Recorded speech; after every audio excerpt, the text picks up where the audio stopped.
Vote মিটতেই ফের সংসার চালাতে ভিন রাজ্যের শ্রমিকদের ঢল, রাজ্যে কর্মসংস্থান নিয়ে উঠছে প্রশ্ন। ভোট আসে ভোট যায়, সরকারি পরিবর্তন হলেও ভাগ্য পরিবর্তন হয় না এ রাজ্যে পরিযায়ী শ্রমিকদের।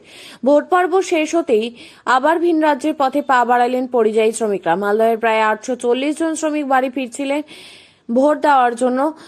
ভোট শেষ হতে ফের কাজে যোগ দিতে 15টি বাসে করে রওনা দিলেন ভিন রাজ্যে। জানা গিয়েছে, বামুনগোলা ও হাবিবপুর ব্লকের পাশাপাশি দক্ষিণ দিনাজপুর জেলার বিভিন্ন এলাকা থেকেও শ্রমিকরা ফের একইভাবে ভিন রাজ্যে পাড়ি দিয়েছেন তাদের মূল গন্তব্য হায়দ্রাবাদ সহ বিভিন্ন রাজ্যে।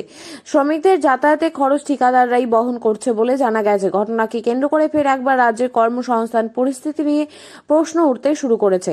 বিরোধীদের অভিযোগ, রাজ্যে শিল্প ও কর্মসংস্থানের অভাবেই বাধ্য হয়ে শ্রমিকদের ভিন রাজ্যে পাড়ি দিতে হচ্ছে। যদিও শাসক শিবিরের দাবি, রাজ্যে একাধিক উন্নয়নমূলক প্রকল্প ও কর্মসংস্থানের সুযোগ তৈরি হয়েছে।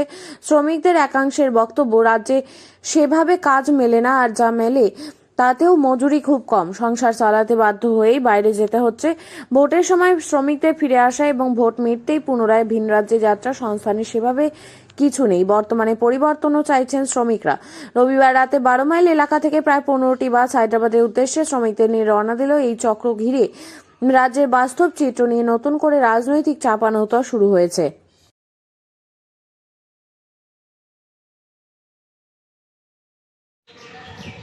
পশ্চিমবাংলার পরিবর্তনের সব থেকে মনে করি যে সবারই ভূমিকা আছে, কিন্তু সব থেকে আমার মনে হয়েছে যারা খুব গুরুত্বপূর্ণ ভূমিকা পালন করেছে তারা হচ্ছে ভিন রাজ্যে আমাদের পরিযায়ী শ্রমিক।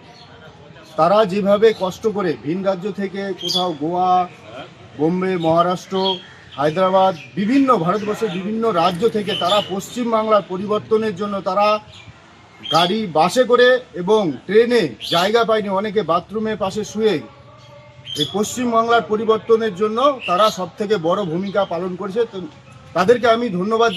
আসছিলাম। ভোট শেষ এখন কি চলে যাচ্ছেন আবার? হ্যাঁ, ভোট শেষ হয়ে গেছে, বাড়ি থেকে এখন যেতে হচ্ছে। কেন আমাদের রাজ্যে তো কাজ আছে, কাজ যে কাজ আছে ওই কাজে আমার পয়সা হচ্ছে না। এদিকে 400-500 টাকা দিন হচ্ছে, আর ওখানে গেলে আমার 1200-1300 টাকা দিন পাই। তাতে আমার ফায়দা ভালো। এবারে আমাদের পশ্চিমবঙ্গের থেকে বাইরে বেশি টাকা দিচ্ছে। হ্যাঁ, পয়সা বেশি আছে। আপনারা কোথায় যান এই কাজ? হায়দ্রাবাদ, কেউ মুম্বাই, কেউ চেন্নাই, বিভিন্ন জায়গাতে আমরা যাই। ওখান থেকে 18 তারিখে বাসে উঠেছি, আর এখানে এসে 20 তারিখে পৌঁছেছি। কেন কেন বাইরে থেকে আসা? এই তো ভোট দিতে। ভোট শেষ, তার মানে কি এখন আমার বাইরে চলে যাচ্ছে? হ্যাঁ, চলে যাবো। এই যে ঘর সংসার ছেড়ে বাইরে কাজ করতে যাওয়া কেমন লাগে? খারাপ তো একটু লাগবেই, সবারই খারাপ লাগবে। আমাদের এদিকে সেরকম কাজ বাজ চলছে না, কি করব? আর যদি ভোট দেওয়ার জন্য আসছেন, রাজ্যে কি পরিবর্তন চান আপনারা? অবশ্যই পরিবর্তন চাই।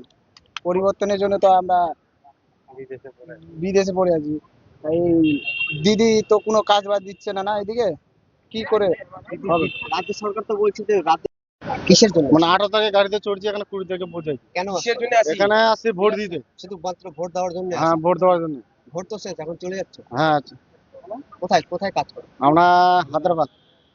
কতদিন ধরে বাইরে থেকে? বাইরে আমাদের কাজ করছি, ম্যাক্সিমাম 5 বছর ধরে কাজ করা হচ্ছে আমার। রাজ্য সরকার তো বলছে যে রাজ্যে কাজ আছে, তাও বাইরে যাচ্ছেন কেন? রাজ্যে কাজ থাকলে বাইরে যেতে হতো। আজকে দিদির যতদিন ছিল আমাদের রাজ্যে কিছুই ছিল না। এখন জনগণের একটা মানে বাইরে যতগুলো আমরা কাজ করেছিলাম, যতজন জনসাধারণ ছিল সবাই এসে আবার দেখুন, পশ্চিমবঙ্গে বড়িতে এসে যেসব শ্রমিক বাইরে যে কাজ করে চলে যাচ্ছেন তা নিয়ে বিজেপির নেতারা অনেক মিথ্যা কথা বলছেন, অনেক উল্টাটা কথা বলছেন, পশ্চিমবঙ্গ সরকারের দুর্নাম করছেন এবং মানুষকে বিভ্রান্ত করছেন। দেখুন, বিজেপি কেন্দ্রীয় সরকার বছরে 2 কোটি লোকের চাকরি দেওয়ার যে পরিস্থিতি দিয়েছিল 2014 সালে, তা তারা রক্ষা করতে পারেনি। উল্টে যত রকম সরকারি প্রকল্প রয়েছে বা সরকারি ডিপার্টমেন্টগুলো রয়েছে, রেল বলুন, এয়ার ইন্ডিয়া বলুন বা LIC বলুন, সেগুলোকে তারা বেসরকারিকরণ করে দিয়েছেন যাতে মানুষ চাকরি থেকে বঞ্চিত হয়। সেই তুলনায় পশ্চিমবঙ্গের মাননীয় মুখ্যমন্ত্রী কর্মশ্রী প্রকল্পের মাধ্যমে পরিযায়ী শ্রমিকদের উৎকর্ষ বাংলায় ট্রেনিং দিয়ে কাজের ব্যবস্থা করছেন এবং 1 বছর পর্যন্ত তারা তাদের 5,000 টাকা দেওয়ার ব্যবস্থা করেছেন। পশ্চিমবঙ্গে গত 14-15 বছরে 2 কোটি মানুষের কর্মসংস্থান হয়েছে, মানুষ কাজ করছেন। এটা আমাদের কথা না, এটা নীতি আয়োগের রিপোর্ট। যেটা কেন্দ্রীয় সরকারের এজেন্সি। বিজেপি নেতাদের এই মিথ্যা কথা মানুষকে বলা, মানুষকে বিভ্রান্ত করা মানুষ মেনে নেবে না। কারণ এবারেও পশ্চিমবঙ্গের মানুষ মমতা বন্দ্যোপাধ্যায়কে চতুর্থবারের জন্য ক্ষমতায় নিয়ে আসবেন আর পশ্চিমবাংলার মানুষের জন্য কাজ করার সুযোগ করে দেবেন।